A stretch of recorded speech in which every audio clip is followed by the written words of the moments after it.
तो हमने पहले पढ़ा था संस्कृत के अंतर्गत वर्णों के बारे में। ठीक है, तो संस्कृत के अंतर्गत टोटल वर्ण है अपने 42 वर्ण। ठीक है, उसके अंतर्गत 9 स्वर हैं और 33 व्यंजन हैं।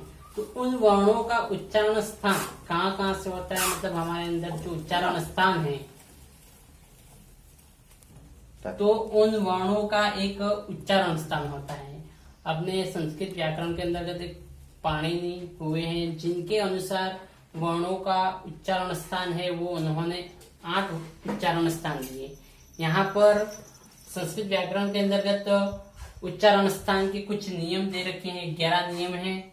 उन 11 नियमों को हम सूत्र के अनुसार अध्ययन करेंगे। तो आज की क्लास के अंतर्गत हम उच्चारण स्थान के बारे में जानकारी देंगे या उसका अध्ययन करेंगे। ठीक है, जिसके अंतर्गत पहला सूत्र है उच्चारण स्थान के अंतर्गत पहला सूत्र आ रहा है अपना अकुह विसर्जनीयानाम कंठः। ठीक है, इसके अंतर्गत अकुह विसर्जनीयानाम कंठः, इसके अंदर ये कंठ के द्वारा किन किन वर्णों का उच्चारण स्थान या कंठ के द्वारा हम किन किन वर्णों का उच्चारण करेंगे।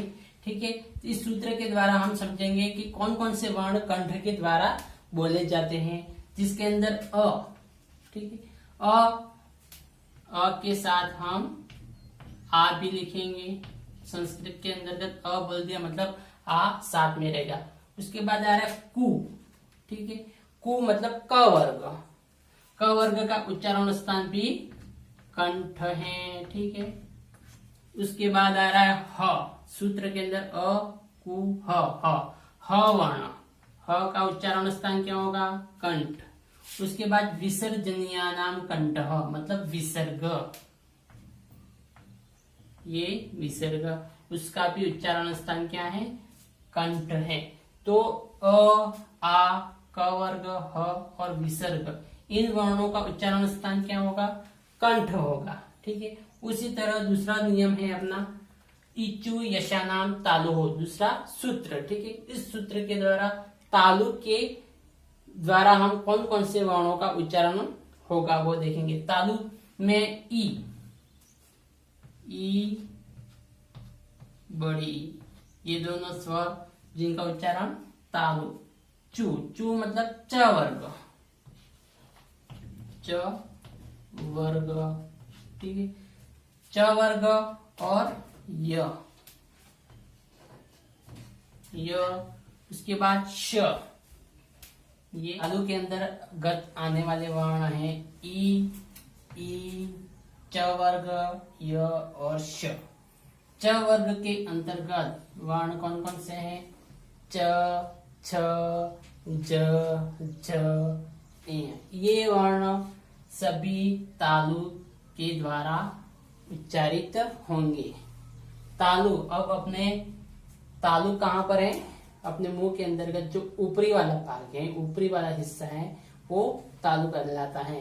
जब हम बोलते हैं, जैसे हमने बोला ई, तो ई का उच्चारण करने के लिए हमें जीभ जो तालु है ऊपरी वाला मुंह के अंदर के बाद वहां जीभ जाके टकराएगी, तब जाके हम ई का उच्चारण कर पाएंगे। उसी तरह बड़ी है, च वर्ग पूरा, य और श, इन वर्णों का उच्चारण करने के लिए जीभ को हमें तालु से टकराना पड़ेगा, तो ही इन वर्णों का उच्चारण सही तरह से हो पाएगा। ठीक है, अब नंबर 3 ऋतु रसायन मूर्धा। ठीक है, मूर्धा के बारे में जानकारी देख लेते हैं। मूर्धा कौन सा भाग है मुंह के अंतर्गत, जो हमारे दांत हैं ऊपरी साइड वाले, उसके ऊपर जस्ट दांतों के पास में एक खुरदरा भाग है। ठीक है, वहां जीभ टकराएगी, वो भाग अपना क्या कहलाएगा, मूर्धा। तो उस मूर्धा के द्वारा वहां से कौन कौन से वर्ण उच्चारित होते हैं, उसके अंतर्गत हम देखेंगे री वर्ण है जो मूर्धा के द्वारा बोली जाती है। री और बड़ी री दोनों, ये री और ये बड़ी री और बड़ी री में ये डिफरेंस है। ठीक है, री के बाद ट वर्ग पूरा, ट वर्ग में कौन कौन से वर्ण आएंगे, ट, ठ, ड, ढ, अण, ये ट वर्ग के अंतर्गत वर्ण आएंगे। ट वर्ग के बाद आएगा र का भी उच्चारण स्थान मूर्धा है, और श, इसका भी उच्चारण स्थान कौन सा है, मूर्धा। मतलब इन वर्णों का उच्चारण हम मूर्धा के द्वारा करेंगे। कौन कौन से वर्ण, री, रे, ट वर्ग पूरा, ट ठ ड ढ और र और श, इन सभी का उच्चारण कहाँ से होगा? मूर्धा से होगा। मूर्धा जो दांतों के ऊपर जो खुरदरा भाग है, जस्ट तालु और दांतों के मध्य जो भाग आएगा वो मूर्धा कहलाएगा। वहां पर जीभ हम ट बोलेंगे तो जीभ हमारी वहां से जाके टकराएगी, तो वो भाग कौन सा हो जाएगा? मूर्धा। इसके बाद हम नियम नंबर 4 या सूत्र नंबर 4 तो देखेंगे ऋतु लसानाम दंताः। ठीक है, ऋतु लसानाम दंताः मतलब दंत, ये उच्चारण स्थान कौन सा है? मतलब जीभ जब हमारे दांतों से टकराएगी तब जो वर्ण निकलेंगे वो सब दंत वर्ण कहलाएंगे या उच्चारण स्थान दंत कहलाएगा। ठीक है, जिसके अंतर्गत लृ आएगा, पहला वर्ण आएगा लृ, इसका कोई दीर्घ नहीं है, सिर्फ ये ह्रस्व स्वर है लृ। उसके बाद त वर्ग, तू मतलब त वर्ग, त वर्ग पूरा, त वर्ग के अंतर्गत आने वाले वर्ण है त, थ, द, ध और न, ये पांचों वर्ण किसके अंतर्गत आएंगे? त वर्ग के अंतर्गत। त वर्ग में उसके बाद आएगा अपना ल, ल का उच्चारण स्थान भी क्या होगा?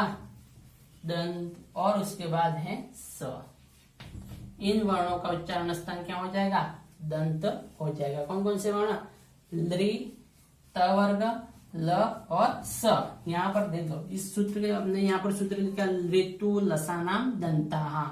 तो लृ मतलब ये दिख रहा है स्पष्ट, तू मतलब पूरा त वर्ग लेना है। ठीक है, त थ द ध न, उसके बाद ल आ गया, उसके बाद स आ गया। ठीक है, इस तरह से ये सूत्र के द्वारा ही, मतलब ये ऋतु लसानाम दंत है, इन सूत्र के द्वारा ही हम वर्ण निकाल सकते हैं कि दंत के द्वारा हम कौन कौन से वर्ण उच्चारित कर सकते हैं।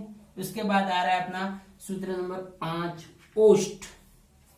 ओष्ठ उपद्मानीय नाम ओष्ठौ। ठीक है, ओष्ठ मतलब अपने होंठ, दोनों होंठ, मतलब जीभ जब हम बोलेंगे जो वर्ण जैसे ऊ है, ऊ बोले, ऊ का उच्चारण करने के लिए हमारी जीभ दोनों होंठों से टकराएगी, मतलब ये ओष्ठ हो जाएगी। तो ओष्ठ के द्वारा उच्चारित होने वाले वर्ण में ऊ आएगा, दोनों ऊ आ जाएंगे, ऊ छोटा और ऊ बड़ा। उसके बाद पू मतलब प वर्ग, कौन सा? प वर्ग। प वर्ग के अंतर्गत वर्ण कौन कौन से आएंगे? प, फ, ब, भ और म। इन वर्णों का उच्चारण स्थान कौन सा आएगा? प वर्ग। ठीक है, ये ओष्ठ मतलब इनका उच्चारण हम ओष्ठ के द्वारा करेंगे। ठीक है, अब आएगा आगे सूत्र नंबर 6। सूत्र क्या है? इयमंग नाम नासिका, मतलब इन वर्णों का उच्चारण स्थान क्या होगा?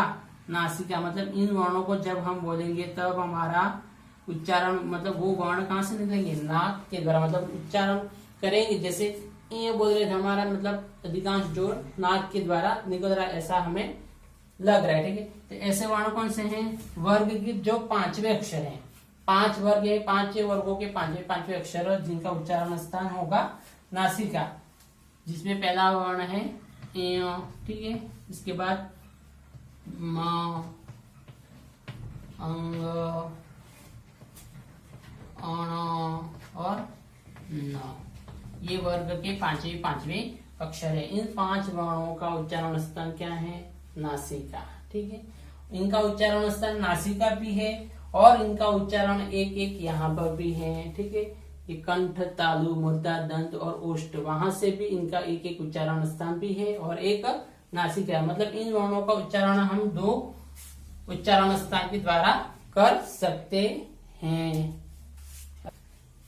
नासिका हो गया। ठीक है, नासिका के बाद हम देखेंगे कंठ, तालु, मतलब कंठ और तालु 2 जगहों से हम ऐसे वर्णों का उच्चारण कर सकते हैं। ऐसे वर्ण कौन कौन से? सूत्र है ए दई तो हो कंठ तालु, मतलब ए और ऐ, इन 2 वर्णों का उच्चारण स्थान कौन सा हो जाएगा? कंठ और तालु। कंठ तालु के द्वारा ए और ऐ का उच्चारण होगा। अब कंठ, कंठ के अंतर्गत कौन सा वर्ण आ रहा है? ओ आ रहा है। ठीक है, और तालु के अंतर्गत कौन सा वर्ण आ रहा है? ई आ रहा है। मतलब ए का हम बनाएंगे अ प्लस ई। इन 2 वर्णों के योग से क्या बना है? इन 2 वर्णों के योग से ए बना है, मतलब अ का उच्चारण स्थान क्या हो जाएगा, कंठ हो जाएगा। ई का उच्चारण स्थान क्या हो जाएगा, तालु। मतलब इन दोनों के योग से ए बना है, तो ए का उच्चारण स्थान क्या हो जाएगा, कंठ तालु हो जाएगा। ठीक है। और उसी तरह दूसरा है अपना कंठोष्ठम, ओ दो तो हो कंठोष्ठम। ठीक है। उसका भी उच्चारण स्थान कंठ और ओष्ठ होगा। ऐसे वर्णों कौन कौन से हैं, ओ है और औ है। मतलब इन दोनों का उच्चारण स्थान क्या हो जाएगा, कंठ और ओष्ठ। ठीक है।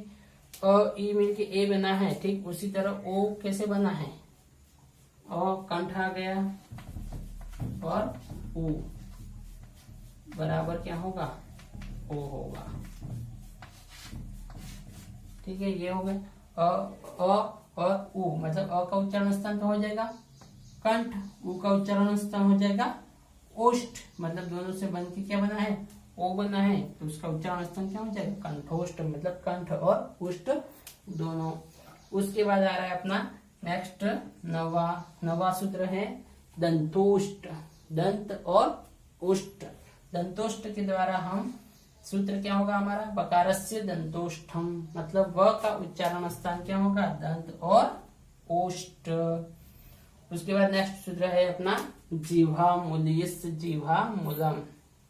मतलब ये है क और ख के आगे ऐसा चिन्ह रहने पर उस क और ख का उच्चारण हम क्या करेंगे, जिह्वा मूल के द्वारा करेंगे। ठीक है। क ऐसा हमें अधिकांश तो हम देख सकते हैं, ये हमारे सामान्य संस्कृत के अंतर्गत देखने को नहीं मिलता है। ऐसा हम देख सकते हैं वैदिक संस्कृत के अंतर्गत ऐसा देख सकते हैं, और इसका उच्चारण हम सही तरह से कर भी नहीं सकते हैं। उसके बाद एक आ रहा है नासिका, अनुस्वार से नासिकाम च। मतलब अनुस्वार का उच्चारण स्थान भी क्या है, नासिका है। इस तरह से ये उच्चारण स्थान हो गए। ठीक है।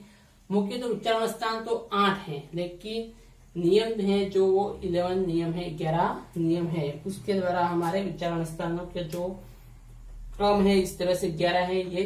और सारे वर्ण यहाँ पर जो हमारे संस्कृत व्याकरण के अंतर्गत टोटल वर्ण कितने हैं, 42, जिसके अंतर्गत 9 स्वर और 33 व्यंजन है। उन सब का उच्चारण स्थान जो इन उच्चारण स्थानों के द्वारा हम उच्चारण कर सकते